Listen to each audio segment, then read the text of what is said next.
Hello everyone, my name's Lynn Pearl and I'm one of the members of the Sydney South African Film Festival Committee. I am absolutely thrilled and delighted to be introducing Cunxin and Siphe November. Lee is probably known to most of you. He was born in 1961 in China into a poor rural family, and when he was 11, he was picked to attend the Beijing Dance Academy. After being chosen to study at the Houston Summer School, the Ballet Summer School, Lee defected to the West and later moved to Australia in 1995. In 2003, Lee published his autobiography, Mao's Last Dancer, which was later adapted into the movie of the same name and directed by Bruce Beresford. He's currently the artistic director of the Queensland Ballet School in Brisbane. Siphe probably needs no further introduction after the movie, apart from the fact that he's now a professional ballet dancer with the National Ballet of Canada. Siphe and Lee, what struck me reading about you both are some of the incredible parallels in your earlier lives. You both came from rural villages. You had the encouragement and love and support from your respective mothers. You both left home very young, and for you, Siphe, it meant actually moving countries. And you both had movies made about you. So, Lee, can you perhaps start off this conversation and tell us a little bit about your journey to becoming a ballet dancer? Sure. Look, my life obviously started from a poverty-stricken peasant circumstances in Mao's communist China. The time I was born, it was just huge starvation. Millions of people died of disease, hunger, and I was the sixth of seven peasant sons. So there was never enough food to eat, never enough clothes to wear, and no heating inside. We had to walk miles carrying buckets of water home each day. So there's no running water, and the toilet is a hole in the ground. So it was really primitive life. But then when I was just about turning 11, a few teachers from the Beijing Dance Academy, we were told that they were Madame Mao's cultural advisors from the Beijing Dance Academy, and they were there to select talents to study ballet. Of course, I knew nothing about ballet. I wondered about that. I've never seen a live ballet performance before. And all I did was I watched a couple of touring movie crews. They toured around China with these old, sort of film, cameras. And we were sitting at the little two poles with a sheet in the middle, served as a screen. And we all sitting in the square, watching the films. And one of the films was The Red Detachment of a Woman, which is a political Chinese ballet. And all I thought when these people walk into our room to select ballet students was everybody, including male dancers, were going to stand on toes, on point shoes. And the nightmare fear in my mind was because one of my aunties and a lot of older ladies in my village were all still had bound feet. So their feet were, deformed because it was wrapped around so early in their lives as babies. So they couldn't grow very big. So all I thought was, my God, my feet was going to turn out to be like my grandmother or auntie's feet. It was obviously very painful, constantly being had infections and all that. So that's the extent I knew about ballet. And then we went through this vigorous audition process where they virtually torn a lot of hamstrings, and they measured every inch of our bodies. Throughout millions of kids across China, they selected 44. So I was one of the 44 kids being chosen to study ballet. Unbelievable. I mean, I wonder what it was about you. Do you think that they saw? What did they see in you at that age? I truly didn't know. I probably had a decent body, and obviously want the right proportion of between the leg and the legs and the upper body. And then, but I think they also, through that tough audition process, they want to see how tough up here. That is, so not only you have to have a good body, but also you have to have tough mental strength. I think through that process, the somehow gauged and saw that I had some mental strength in me. Absolutely. And Siphe, can you tell the audience a little bit about, the driving force that enabled you to leave home so young and move to a foreign country, live with relative strangers and enter such a fiercely competitive world of elite dancers? What was your journey like? Mm-hmm. I think, it sounds like we have very similar beginnings, obviously.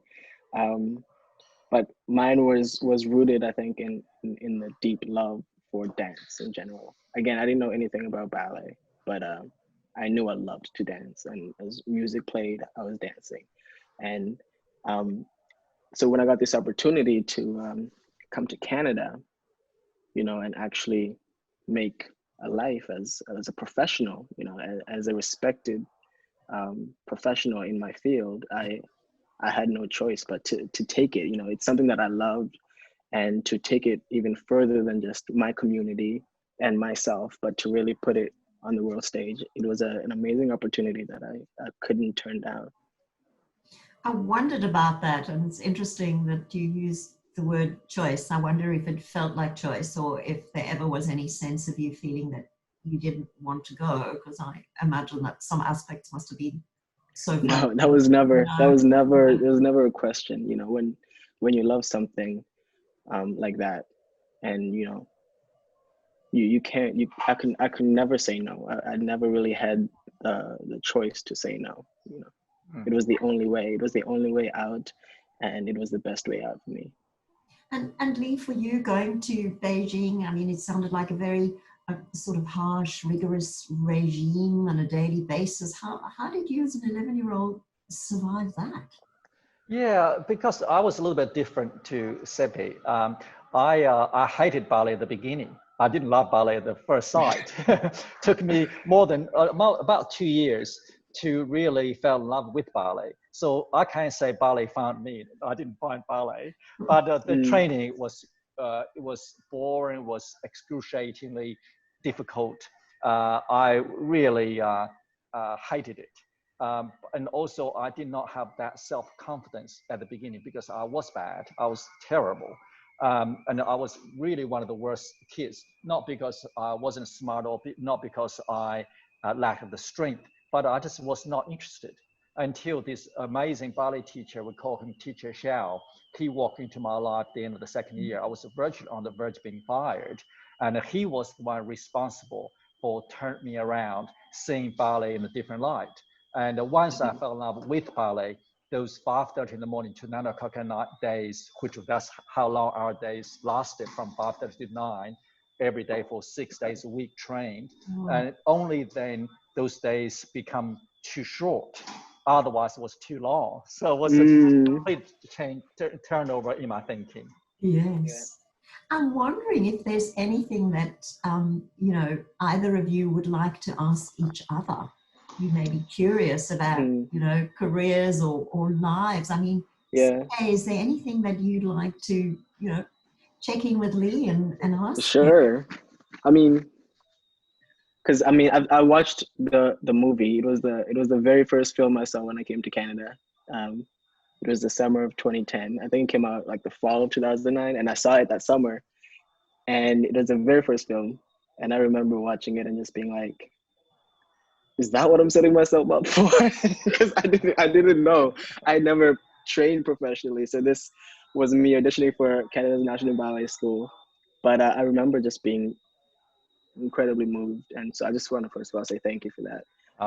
Pleasure. Well, I was actually, just before you go on, I was there in 2009 at the Toronto Film Festival that was when the film was first released. So you actually saw the film when it was first released. Wow, I never knew that's that. amazing. And like, I guess, and then you obviously you danced at Houston as a professional. I guess my point is, what would you say? Is there anything you would give to me as a young professional, I guess, trying to navigate obviously these the professional ballet world and its complications, you know, especially when you are so passionate and I love it, and I love being a professional dancer, and I just want to be pushed, and Yeah. I want to keep working, you know, and elevate. I guess in the times when you feel like you're ready physically, emotionally, mentally to take on the next big thing, and it doesn't happen, what are some ways to deal with that? Yeah, look, let me give you some key words to think about. I think determination, self-belief, and courage, which is you will have them naturally, but also attention to detail. You know, not just be able to jump high, not just be able to do 10 pirouettes, but it's how you do them, how beautifully, how light can you jump, how effortlessly can you turn, how do you from start to finish. So because ballet is an art form, it's not a circus, so strength is only one part of it, but it's all the subtleties, all the gracefulness, all the musicality that comes down to detail. And the other thing I always believed, and which is one thing served me well throughout my life, not just my dancing career, is practice makes perfection. So if something that eludes you, if something that you really want to be excellent at it, if you want to be better than anybody, you've got to keep on practicing. One day, I promise you, you will find that discovery. When you do so many times, when you do it thousands of times, when you think about it, when you go to sleep with the idea of searching, of questioning, how can I do that beautifully? How can I make that breakthrough? And then inspiration will come to you one day. So, so just keep practice. So those are probably the key words I will leave with you. Thank you. Appreciate that. And Lee, is there anything you wanted to ask Siphe?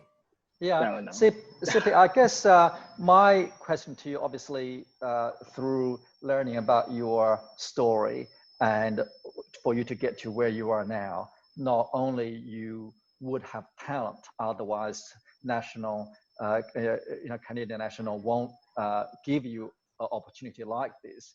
They will not give you a job because they feel sorry for you, because you obviously have to demonstrate a certain level of talent. With that talent, it's a pretty high level to be in a professional company such as Canadian National. My question to you is, I guess, just what kind of vision do you have?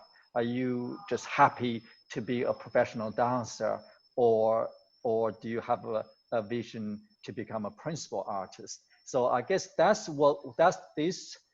vision will determine what kind of journey you're willing to travel, what kind of challenges you're willing to put up with it and to overcome.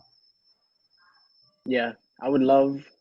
I mean, that's the goal. I would love to be a principal dancer with the company, with any company really, just because so few people reach that level in our art form, right? And I think there's a certain responsibility that comes with being a principal dancer or leading dancer in a company, and I feel that for me personally, that would be kind of reassuring me as a person that, you know, I can do it and I can do anything. You know, I've made it this far and I can make it anywhere, you know. And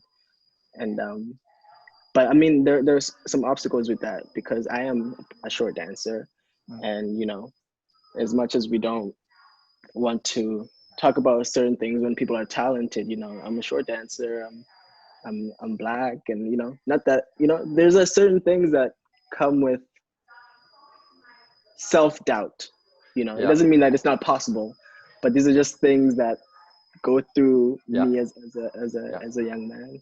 But well, see, how I see it is short, not necessarily is a negative thing. If you look at people like Baryshnikov, he's very short, and also being black is not a negative thing. You actually stand out. more Mhm. than the rest. So I would turn that around mentally to see these as positive things, because shorter dancers tend to have that explosiveness, has that incredible speed and coordination. So those are the things I think you should always see things from the positive side. Always see a Right. glass as half full, not half empty. Mhm. And that's where I said earlier, that self-confidence. Now you got a vision, you got that desire to be a principal dancer, then don't let anyone, at least not let yourself talk you out of it, or to put that Yeah, negative that's it's the self doubt. roadblock. Yeah. Correct. Don't let that roadblock to stop you. So you've got to brush all whatever the negativities come in front of you, whether it's put there by yourself or by others. You just push them aside. You just keep focusing on your vision, on where you want to go, and you just relentlessly pursue it, and just work harder and harder. Eventually, you're going to chip it away, just inching your way to get there. And that's the most important thing. Before you know it, you get much closer to where you want to go. Thank you. Yeah, And appreciate the other that. question I will have for you is, because when I grow up, because of the tough life, and one thing I wanted to do in my life was to help my family, to save them from starvation, to help them, give them a better life. Now that was one of my most powerful driving forces in my life. And do you have that? Do you need to help your family? Where are they now? Yeah, no, that's I actually talk about that. Me and my brother talk about that all the time. Most of my brother is a dancer and choreographer in London, and so you know it's my mom, and there's four sons and one sister, and two of us are professionals now, and um, it's just always been about giving her stability, and giving her a home where she's at. She's quite a bit older, and she wouldn't want to move to Canada at this point, to kind of get used to this culture.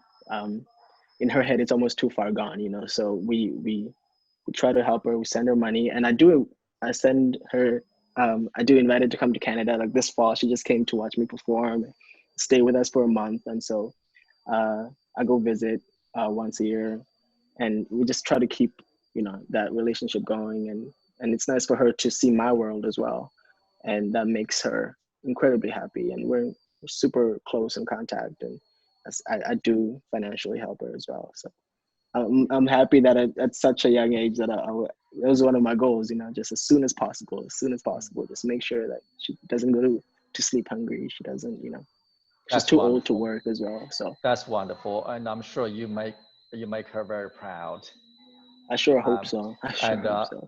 I think she because of you probably change her and your siblings' lives, for the better.